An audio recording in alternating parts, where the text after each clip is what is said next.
10 février, Exode chapitre 36, chapitre 37, chapitre 38. Betsaleel, Oholiab et tous les hommes habiles en qui l'Éternel avait mis de la sagesse et de l'intelligence pour savoir et pour faire, exécutèrent les ouvrages destinés au service du sanctuaire selon tout ce que l'Éternel avait ordonné. Moïse appela Betsaleel, Oholiab et tous les hommes habiles dans l'esprit desquels l'Éternel avait mis de l'intelligence, tous ceux dont le cœur était disposé à s'appliquer à l'œuvre pour l'exécuter. Ils prirent devant Moïse toutes les offrandes qu'avaient apportées les enfants d'Israël pour faire les ouvrages destinés au service du sanctuaire. Chaque matin, on apportait encore à Moïse des offrandes volontaires.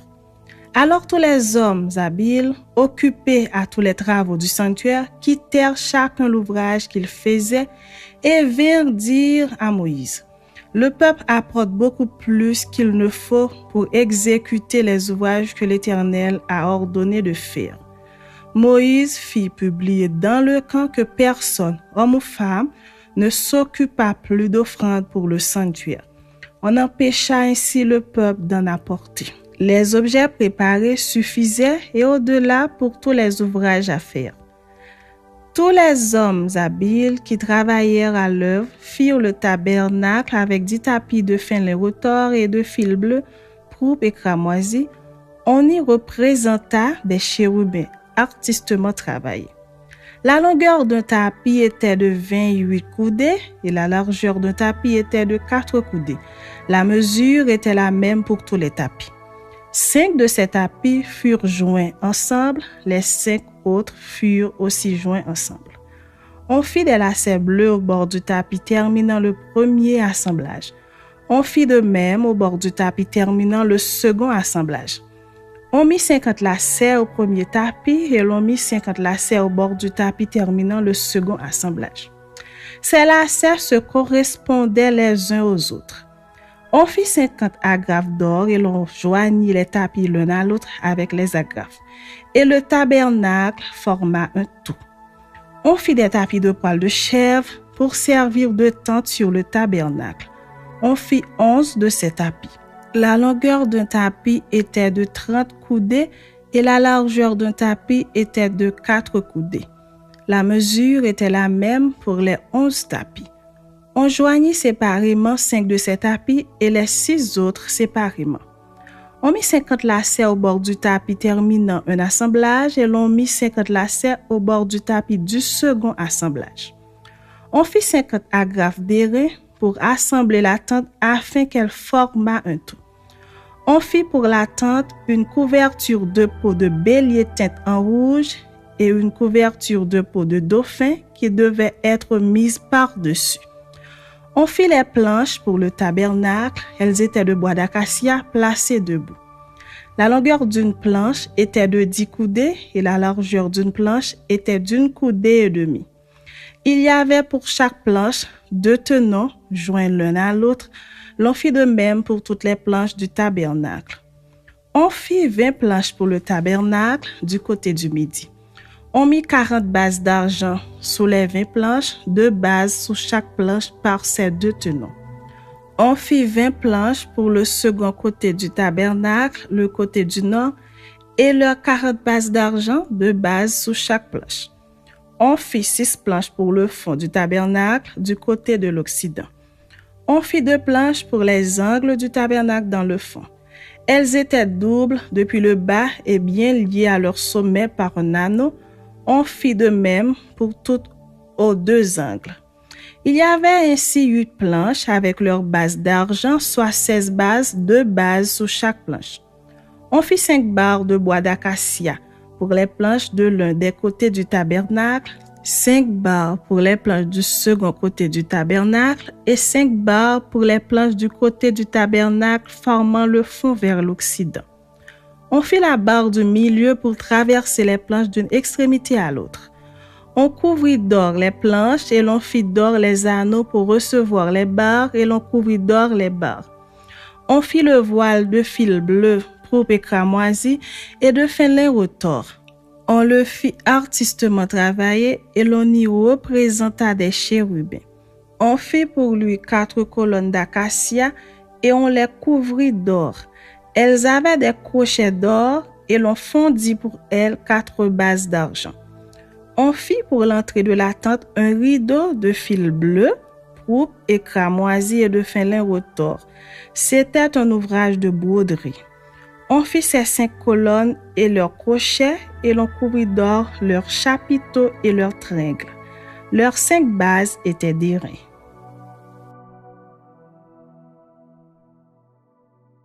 Beth-Saléel fit l'orge de bois d'acacia. Sa longueur était de 2 coudées et demie, sa largeur d'une coudée et demie et sa hauteur d'une coudée et demie. Il la couvrit d'or pur en dedans et en dehors, et il y fit une bordure d'or tout autour. Il fondit pour elle 4 anneaux d'or qu'il mit à ses 4 coins, 2 anneaux d'un côté et 2 anneaux de l'autre côté. Il fit des barres de bois d'acacia et les couvrit d'or. Il passa les barres dans les anneaux sur les côtés de l'arche pour porter l'arche. Il fit un propitiatoire d'or pur. Sa longueur était de 2 coudées et demie et sa largeur d'une coudée et demie. Il fit 2 chérubins d'or. Il les fit d'or battu aux 2 extrémités du propitiatoire. Un chérubin à l'une des extrémités et un chérubin à l'autre extrémité.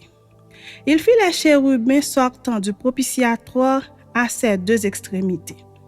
Les chérubins étendaient les ailes par-dessus, couvrant de leurs ailes le propitiatoire et se regardant l'un l'autre. Les chérubins avaient la face tournée vers le propitiatoire. Il fit la table de bois d'acacia. Sa longueur était de 2 coudées, sa largeur d'une coudée et sa hauteur d'une coudée et demie. Il la couvrit d'or pur et il y fit une bordure d'or tout autour.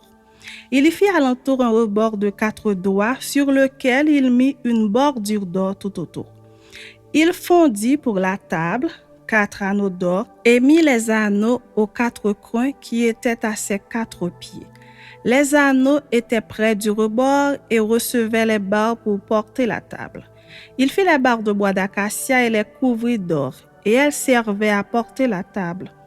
Il fit les ustensiles qu'on devait mettre sur la table, ses plats, ses coupes, ses calices et ses tasses pour servir aux libations. Il les fit d'or pur. Il fit le chandelier d'or pur, il fit le chandelier d'or battu. Son pied, sa tige, ses calices, ses pommes et ses fleurs étaient d'une même pièce. 6 branches sortaient de ses côtés, 3 branches du chandelier de l'un des côtés et 3 branches du chandelier de l'autre côté.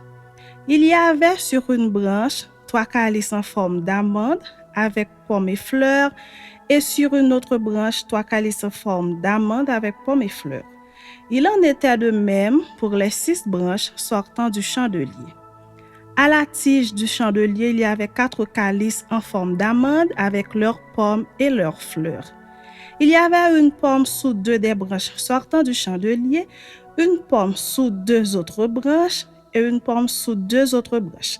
Il en était de même pour les 6 branches sortant du chandelier. Les pommes et les branches du chandelier étaient d'une même pièce. Il était tout entier d'or battu, d'or pur. Il fit ses 7 lampes, ses mouchettes et ses vases à cendre d'or pur. Il employa un talent d'or pur pour faire le chandelier avec tous ses ustensiles. Il fit l'autel des parfums de bois d'acacia. Sa longueur était d'une coudée, sa largeur d'une coudée. Il était carré et sa hauteur était de 2 coudées. Des cornes sortaient de l'autel. Il le couvrit d'or pur, le dessus, les côtés tout autour et les cornes, et il fit une bordure d'or tout autour. Il fit au-dessous de la bordure 2 anneaux d'or aux 2 côtés.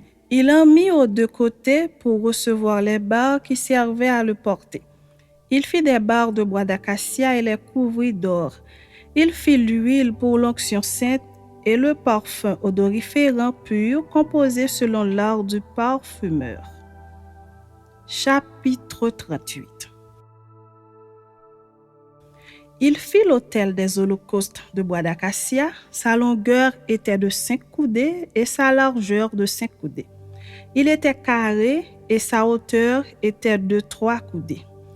Il fit aux quatre coins des cornes qui sortaient de l'autel et il le couvrit d'airain.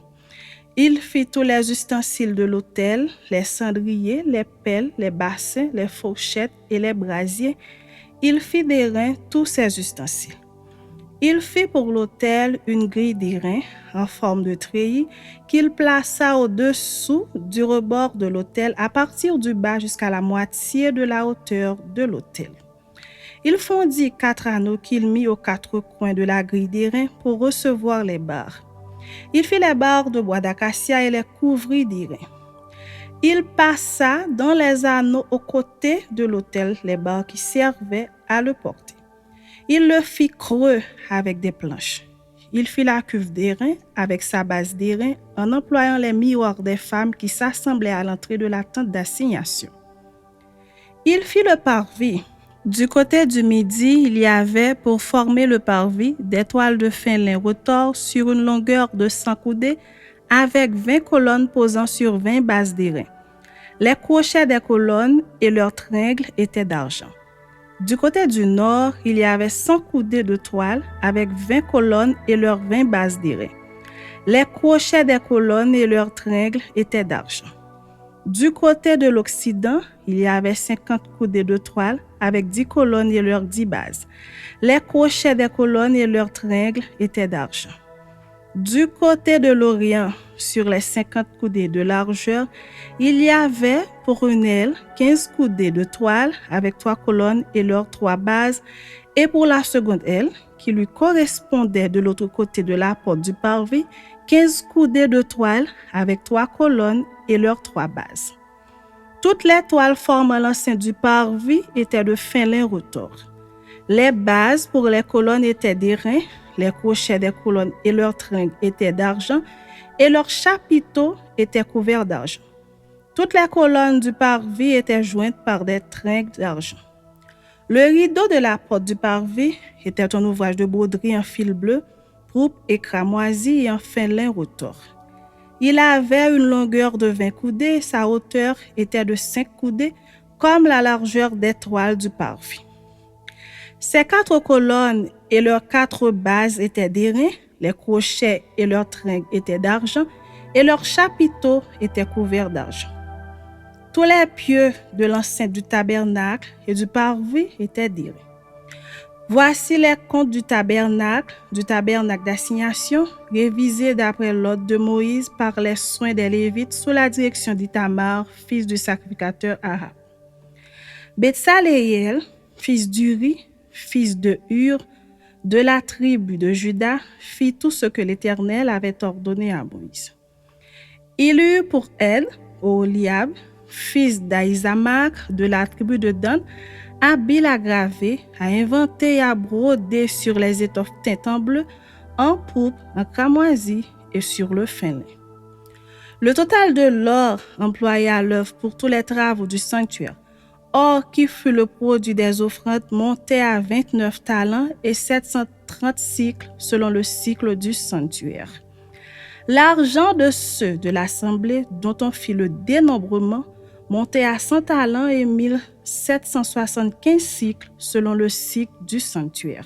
C'était un demi-cycle par tête, la moitié d'un cycle selon le cycle du sanctuaire pour chaque homme compris dans le dénombrement depuis l'âge de 20 ans et au-dessus, soit pour 603 550 hommes.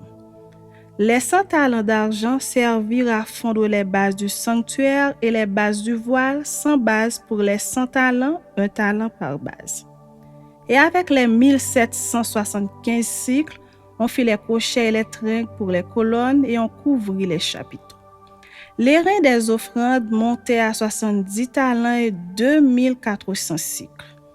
On en fit les bases de l'entrée de la tente d'assignation, l'autel d'airain avec sa grille et tous les ustensiles de l'autel, les bases du parvis tout autour et les bases de la porte du parvis et tous les pieux de l'enceinte du tabernacle et du parvis.